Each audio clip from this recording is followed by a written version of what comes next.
Good evening, ladies and gentlemen, and welcome to the 7 o'clock main news. In tonight's headlines, the Central Bank of Kuwait finalises its preparations for the release of the 6th issue of Kuwaiti banknotes due into circulation on Sunday. Helicopter gunships conduct strikes on the northern Iraqi city of Tikrit, part of a major offensive.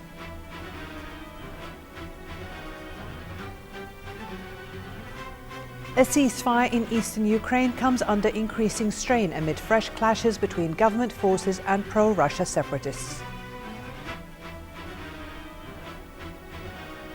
And the leaders of Sweden and Germany offer encouragement to David Cameron after his defeat over the European Commission President.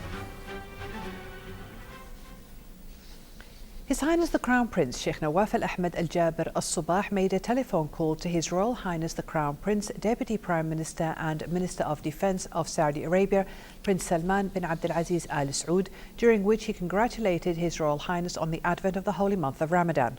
His Highness the Crown Prince wished His Royal Highness Prince Salman bin Abdulaziz good health and prayed to Almighty Allah for more prosperous returns of this blessed occasion to Saudi Arabia and its people, wishing them further progress under the wise leadership of the custodian of the two holy mosques, King Abdullah bin Abdulaziz Al Saud.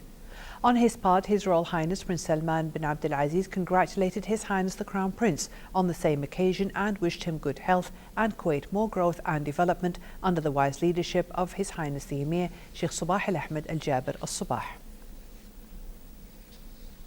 His Highness the Crown Prince Sheikh Nawaf Al Ahmed Al Jaber Al Sabah made a telephone call to His Royal Highness the Prime Minister of Bahrain, Prince Khalifa bin Salman Al Khalifa, during which he congratulated His Royal Highness on the advent of the holy month of Ramadan.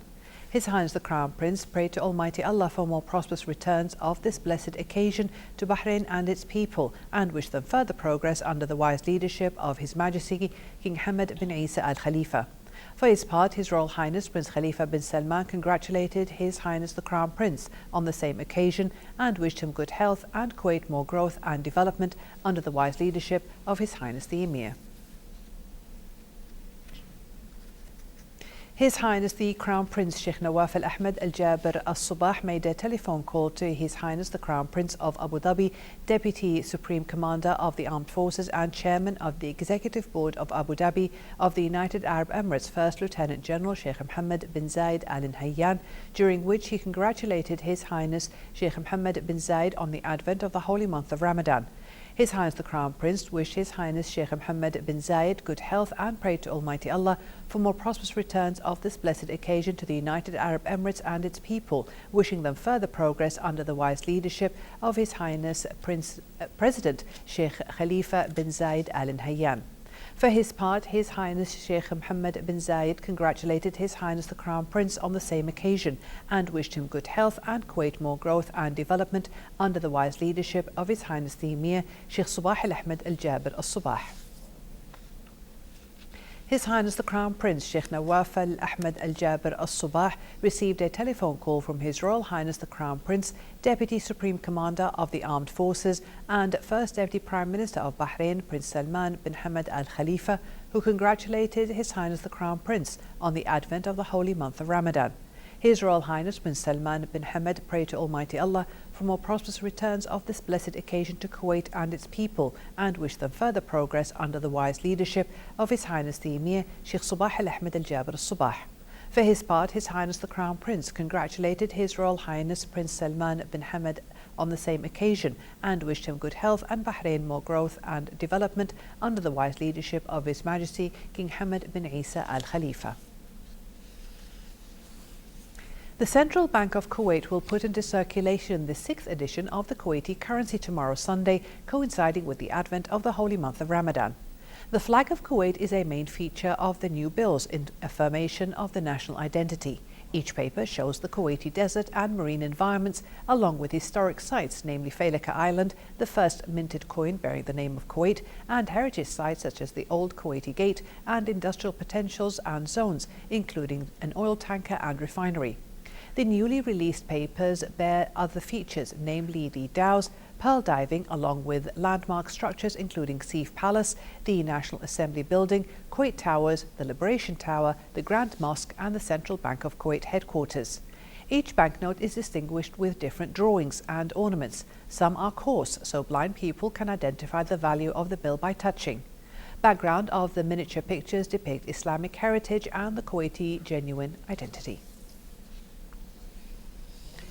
Officials said that armed U.S. drones are flying over Iraq to protect American military advisors on the ground, adding that their role is force protection for U.S. assessment teams helping Iraqi security forces repel militants now running large parts of the country. Meanwhile, the Iraqi military said that helicopter gunships conducted strikes on the northern Iraqi city of Tikrit amid reports of a major offensive. More on in the following report by Hiba Abdurrahman. The Pentagon confirmed that the United States is flying armed aircraft over Iraq as part of force protection measures now that U.S. military advisors have arrived there. The U.S. military said it's flying 30 to 35 missions a day over Iraq, primarily on surveillance missions. The flights included both drones and manned aircraft. The White House has ordered 300 U.S. military advisors to Iraq in the wake of attacks by extremists who have seized key towns and pose a threat to Baghdad. The armed aircraft are a cautionary move designed to be in a position to protect the advisors who will be working outside the confines of the U.S. Embassy. U.S. military personnel will also assess the capabilities of Iraq's armed forces and later provide advice and support. The heightened U.S. military profile comes as Iraq's top spiritual leader urged the country's political leaders to agree on the next prime minister before the new parliament opens next week. Moreover, the Iraqi military said that helicopter gunships have conducted strikes on the northern Iraqi city of Tikrit. The attacks come amid reports of a major offensive to retake Tikrit from the militants who control large parts of north and west Iraq. Meanwhile, pressure has been building for a national unity government. Current Prime Minister Noor al-Maliki wants to continue for a third term, even though he is seen by many as having added up to the crisis through sectarian policies that have pushed Iraqis into the hands of the extremists. The airstrikes targeted insurgents attacking troops who have established positions in a university campus to the north of Tikrit. In other developments, Iraqi families displaced by violence continue to flee their hometowns, with many taking shelter in villages on the outskirts of Kirkuk, seeking the relative safety of the largely autonomous Kurdish region. U.S. Secretary of State John Kerry noted that his country hopes to recruit moderate Syrian opposition fighters to fight against the extremist militant group in Iraq. His comments were declared after he met during his trip to Saudi Arabia on Friday the leader of Syria's main opposition abroad, Ahmed al-Jarrah. Earlier in the Syrian conflict, Obama's administration had reluctantly decided to arm and train the moderate fighters battling against forces loyal to the Syrian president. White House spokeswoman Caitlin Hayden said the military assistance marks a step towards helping the Syrian people defend themselves against extremist attacks who find safe haven in the chaos and take their future into their own hands by enhancing security and stability at local levels. Dozens of people were wounded when a car bomb exploded in the Syrian town of Douma, northeast of the capital of Damascus today. The Syrian Observatory for Human Rights monitoring group also reported the bombing, saying that dozens of people were killed or wounded. Valerie Amos, the UN Under-Secretary General for Humanitarian Affairs and Emergency Relief Coordinator, said that the humanitarian situation is getting worse. She noted that the UN body is trying to get specific procedures in place inside Syria to deliver aid more quickly, more effectively to people in need. Recent figures showed that 4.7 million Syrians lived in hard-to-reach areas, adding that she had continuous efforts in attempts to resolve the issue with the Security Council and the Syrian government. As the Syrian crisis continues, so does the spillover of refugees into Turkey. Many Syrians cross the border daily, and the Turkish government allows it as long as it's legal. Conflicts between secular groups and religious extremists in Libya cast a shadow on the parliamentary elections that were held earlier in the country. According to Libya's High National Electoral Commission, the election ended with 45% of the registered voters cast their ballots, and few stations in the eastern city of Derna remained closed for the whole day due to threat of violence from extremists.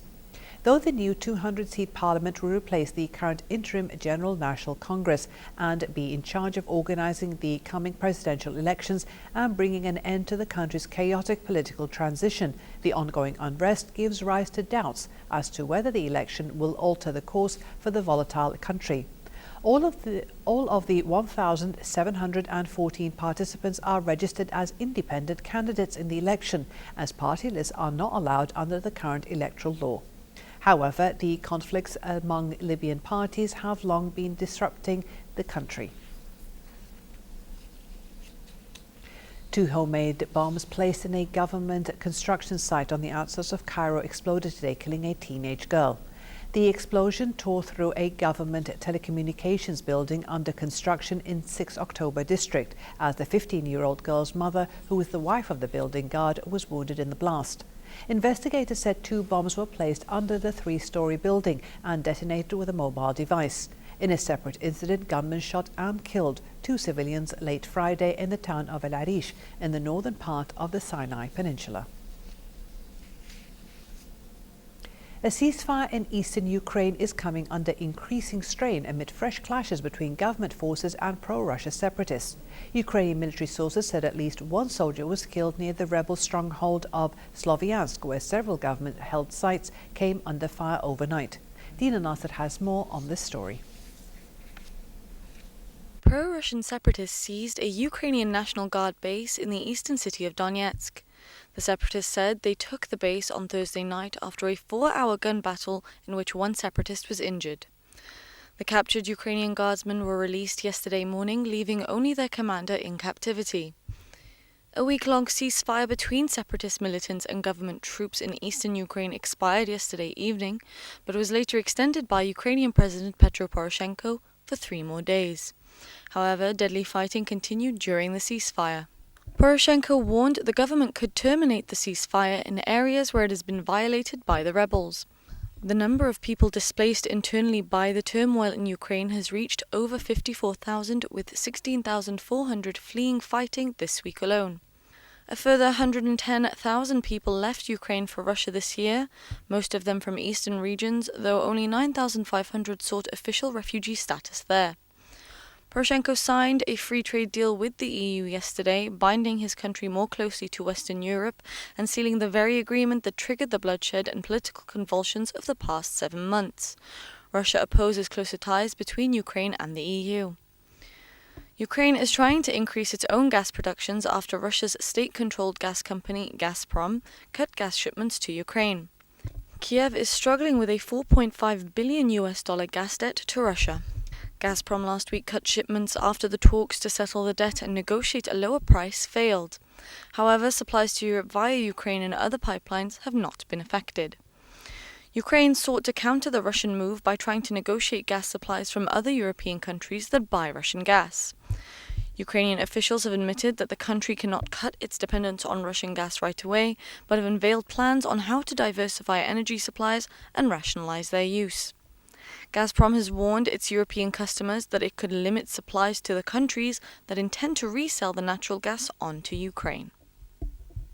The leaders of Sweden and Germany have offered encouragement to David Cameron after his defeat in a vote on the new European Commission president. Britain forced a vote to block the selection of Jean-Claude Juncker, seen as backer of closer political union, but EU states voted 26-2 in his favour. The appointment of the European Commission president has previously been consensus, but Cameron opposed the choice and his demand for a vote was granted. He tried to convince other countries to oppose Juncker, a former leader of Luxembourg, but in the end only the United Kingdom and Hungary did so. Thailand's leader has promised a return to democracy, but says elections will only take place after October 2015. General Prayan Chan-o-cha said in a speech that an interim constitution would be adopted next month and a temporary cabinet would then govern until elections next year.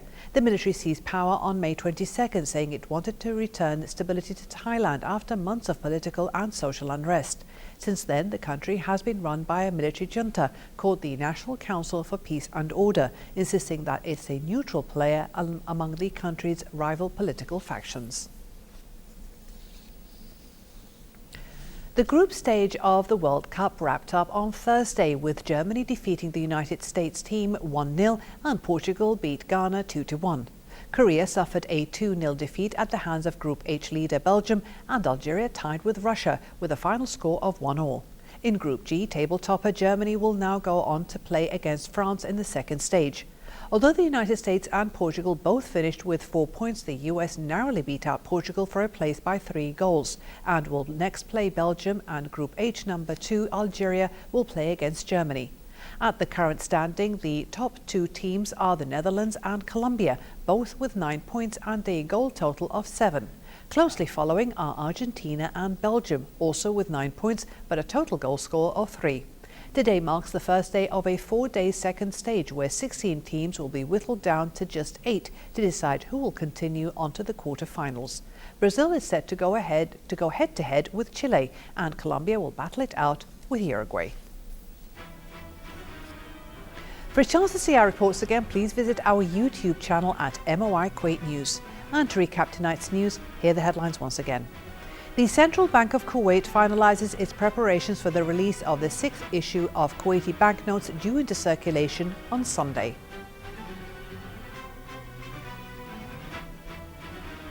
Helicopter gunships conduct strikes on the northern Iraqi city of Tikrit, part of a major offensive.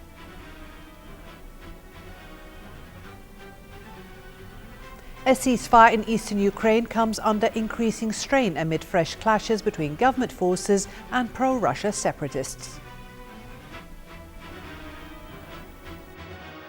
And the leaders of Sweden and Germany offer encouragement to David Cameron after his defeat over the European Commission president. Thank you for joining us.